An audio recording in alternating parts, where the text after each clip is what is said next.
जरा सोचो, तुम एक ऐसी सुरंग में फंस जाओ जहाँ से बाहर निकला ही ना जा सके, फिर चाहे तुम कितनी भी कोशिश क्यों ना कर लो। कुछ ऐसा ही होता है इन लोगों के साथ। कहानी की शुरुआत होती है चाइना के एक पहाड़ी इलाके में, जहाँ एक लड़की लिफ्ट लेकर एक आदमी की कार में जा रही थी। अचानक उसे सीट के नीचे किसी लाश का हाथ दिखाई दिया। ये शरीफ सा दिखने वाला आदमी असल में एक सीरियल किलर है। उसी वक्त उसने कार रोक दी और तेज धार हथियार से लड़की का खून कर दिया। कुछ दिन बाद एक बस कुछ लोगों के साथ उसी रास्ते से जा रही थी। जब रेडियो अनाउंसमेंट हुई कि उस रास्ते पर एक्सीडेंट होने की वजह से आगे जाने की इजाजत नहीं है, फिर ड्राइवर टोनी ने कच्चे रास्ते की ओर बस मोड़ दी। अब बस के सामने एक सुरंग आ गई जहाँ से टोनी पहले कभी नहीं गुजरा था। वो आगे बढ़ने लगा और अचानक सुरंग में एक आदमी उसकी बस के सामने आ गया। इस सुनसान सुरंग में वो अकेला क्या कर रहा था, ये सोचकर सब डर गए, लेकिन वो आदमी एक पैसेंजर बनकर बस में चढ़ गया। ली ने अपने अखबार में देखा कि आदमी तो एक वांटेड क्रिमिनल है, लेकिन वो बिना बात खतरा मोल नहीं लेना चाहता था, इसलिए कुछ बोला नहीं। अब चलते चलते पूरे 20 मिनट हो चुके थे, लेकिन बस अब भी सुरंग में ही थी। टोनी जानता था कि देश की सबसे बड़ी सुरंग को पार करने में भी 10 मिनट ही लगते हैं, लेकिन ये सुरंग तो खत्म ही नहीं हो रही थी। आखिरकार सबने वापस मुड़ने का फैसला किया, लेकिन फुल स्पीड में 30 मिनट चलने के बाद भी वो शुरुआत तक पहुंच ही नहीं रहे थे। ये एक अंधेरी सुरंग थी जिसका कोई अंत नहीं था। सब डर कर बस से नीचे उतर गए। अचानक जिंग को अपना फोन जमीन पर पड़ा दिखा, जो उससे गलती से सुरंग की शुरुआत में गिर गया था। अब ये साफ हो चुका था कि ये कोई आम सुरंग नहीं है। ली ने आगे बढ़कर कहा कि उन्हें चलकर बाहर का रास्ता ढूंढना चाहिए, लेकिन घना अंधेरा होने की वजह से वहाँ कोई भी आसानी से गुम हो सकता था, इसलिए जिंग ने उसे अपना ऊन का गोला दिया। ली एक हिस्सा लेकर आगे बढ़ने लगा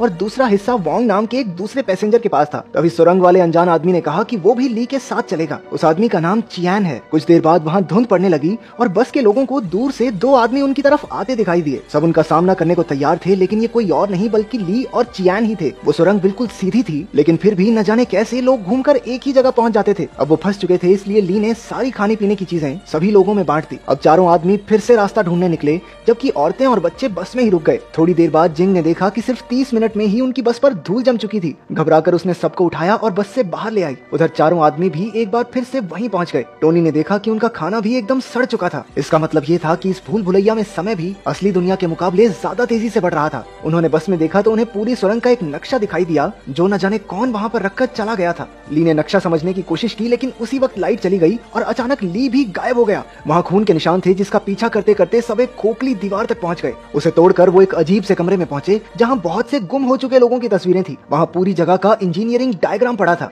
उसके मुताबिक यहाँ कुल मिलाकर 6 सुरंगें थी जो आपस में जुड़ी हुई थी। चियान ने हिसाब लगाया कि बाहर निकलने के लिए उन्हें 6 की 6 सुरंगों को पार करना होगा। उसके मुताबिक इसी कमरे में दूसरी सुरंग का रास्ता मिलेगा। कमरे में उन्हें एक अजीब सा कैलेंडर भी मिला, जिस पर सिर्फ 15 जुलाई की ही डेट थी। चियान ने उसे फाड़ दिया और उसके पीछे एक खुफिया दरवाजा मिला। उनके जाने के बाद कमरे के टीवी में एक औरत दिखाई दी, जो एक छोटी सी गुफा में कैद थी। इसके बाद वो सब दूसरी सुरंग में पहुंचे, जहां उन्हें उसी जगह पर अपनी बस मिली, लेकिन बस को देखकर ऐसे लग रहा था मानो वो महीनों से वहां खड़ी हो। बस में उन्हें अचानक से नूडल्स मिल गए, लेकिन टोनी ने बंदूक की नोक पर खाने पर कब्जा कर लिया। क्योंकि यहाँ पर समय बहुत तेजी से बढ़ रहा था, इसलिए सबको बहुत जल्दी भूख लग गई, जिसकी वजह से वो जानवरों की तरह बर्ताव करने लगी। सैरा नाम की एक पैसेंजर, जो पेशे से एक मॉडल थी, खाने के लिए टोनी के साथ जिस्मानी संबंध बनाने को तैयार हो जाती है। वैंग ने चुपके से एक नूडल्स का पैकेट चुरा लिया, लेकिन टोनी ने उसी वक्त उस पर हमला कर दिया। अंधेरे में अचानक से कोई पीछे से टोनी का खून कर देता है और बाकी सब बस देखते ही रह गए। वॉन्ग की नजर बस के नीचे एक गटर के ढक्कन पर पड़ी। उसके अंदर जाने पर वो सभी एक और अजीबोगरीब कमरे में पहुंच गए। इस बार टीवी पर वो लड़की धीरे धीरे गुफा में डूब रही थी।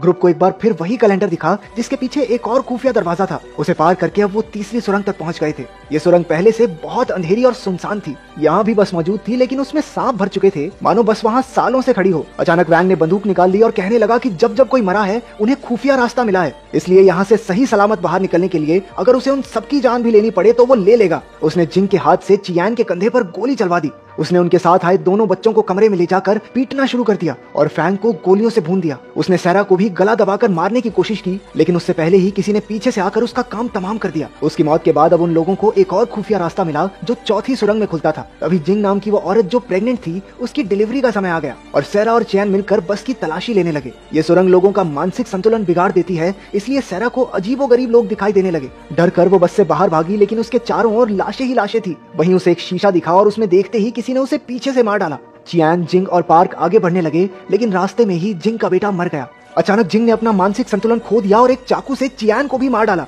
चियान की आंख खुली तो वो एक सीक्रेट हॉस्पिटल में था। असली कहानी एक आर्मी ऑफिसर ने समझाई। असल में कहानी की शुरुआत में जेम्स नाम का जो सीरियल किलर हमने देखा था, उसे पुलिस ने पकड़ लिया था, लेकिन एक्सीडेंट होने की वजह से वो कोमा में था। जेम्स ने कई औरतों को किडनैप करके मार डाला था, लेकिन सायरा नाम की एक लड़की अभी भी जिंदा थी।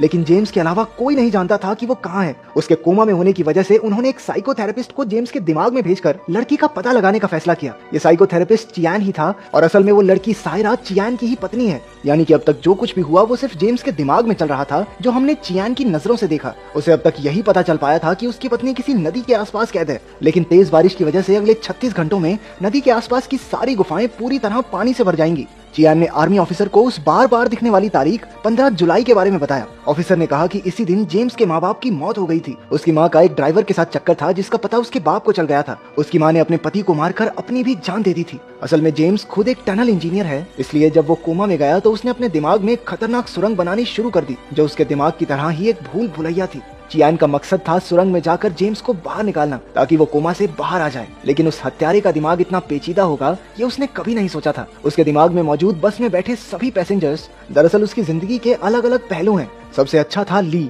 जो उसके अंदर मौजूद अच्छाई की एक झलक था। दूसरा टोनी था, जो जेम्स के गुस्से को दिखाता था।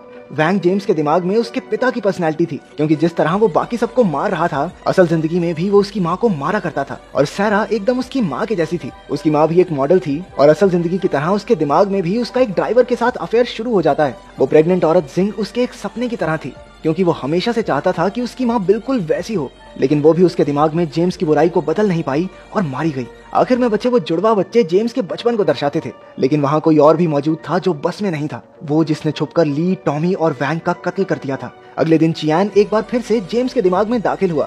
इस बार उसने सीधा जेम्स से अपनी पत्नी के बारे में पूछा, लेकिन वो इतनी आसानी से कहाँ बताने वाला था। वो कहने लगा कि उसे अपनी माँ से नफरत है क्योंकि उसने उसके बाप को मार डाला था, इसीलिए वो औरतों को किडनैप करके मार डालता था क्योंकि उन पर भरोसा नहीं किया जा सकता। इसके बाद वो चियान को अपने दिमाग के अलग अलग हिस्सों में ले गया, जहाँ उसकी जिंदगी के कई किस्से चल रहे थे। चियान ने जेम्स के नादान बचपने से भरे हिस्से पार्क से बात करनी चाहिए, लेकिन उसकी बहन फैंग ने उसे सायरा का पता बताने से रोक दिया।